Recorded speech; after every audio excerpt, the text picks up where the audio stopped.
مسیح یسوع کے عظیم و جلیل نام میں آپ کی سلامتی ہو۔ میرا نام پادری پروفیسر ٹونی ولیم ہے۔ ٹرو بلیور ہمارے جو سبسکرائبر ہیں ان کے سوالات کا سلسلہ جاری ہے۔ کچھ کا جواب ہم نے دے دیا، کچھ کا جواب ہم اب دینے کی کوشش کریں گے۔ انہوں نے ایک حوالہ پیش کیا، پہلے آئیں اس حوالے کی تلاوت کر لیتے ہیں۔ یہاں پر لکھا ہے لوکا کا انجیلی بیان، اس کا 6 باب اور اس کی 12ویں آیت۔ اور ان دنوں میں ایسا ہوا کہ وہ پہاڑ پر دعا کرنے کو نکلا اور خدا سے دعا کرنے میں ساری رات گزاری۔ اب سوال یہاں بن رہا ہے کہ اگر مسیح بھی خدا ہے اور خدا باپ بھی خدا ہے تو دعا کر کون رہا ہے؟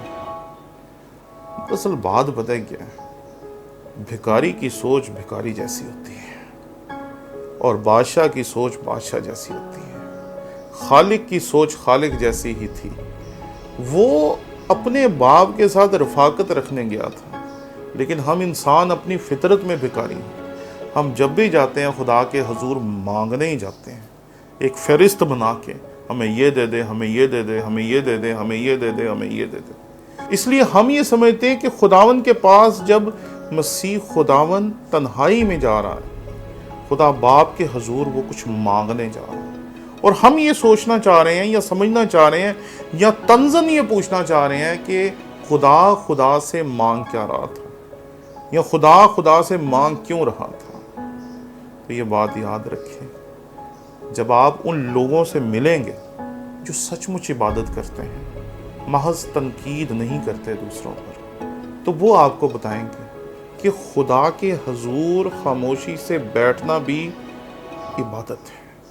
خداوند کے گھر میں بیٹھ کر اس کی حضوری کو محسوس کرنا، اس میں بھی ایک اپنی قسم کا لطف ہے۔ لیکن یہ حقیقت وہی سمجھ سکتے جنہوں نے اس کو کبھی محسوس کیا ہو، اور جو لوگ ہمیشہ فقیروں کی طرح اپنی فہرست لے کے خداوند کے سامنے جاتے ہیں، وہ یہی سمجھیں گے کہ مسیح خداوند باپ سے ضرور کچھ مانگ رہا ہو۔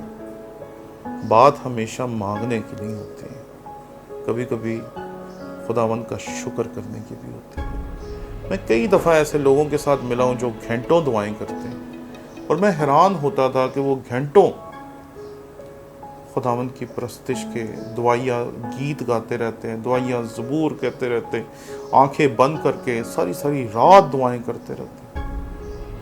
اور میں نے اس کی روحانیت کو بہت زیادہ اپنی زندگی میں پسند کیا اور انجوائے کیا۔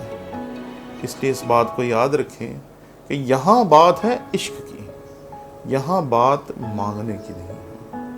وہ باپ کے پاس جاتا تھا رفاقت کرنے کے لیے اور ہمیں سکھانے کے لیے کہ ہمیں بھی باپ کے پاس جانا ہے، مانگنے کے لیے نہیں، رفاقت رکھنے کے لیے۔ لیکن اس کے لیے آپ کو تجربے سے گزرنا پڑے گا، پھر آپ کو پتہ چلے گا کہ دعا کا مطلب محض فہرست نہیں ہوتی کہ ہمیں یہ دے دے، ہمیں یہ دے دے، ہمیں یہ دے دے۔ شکریہ۔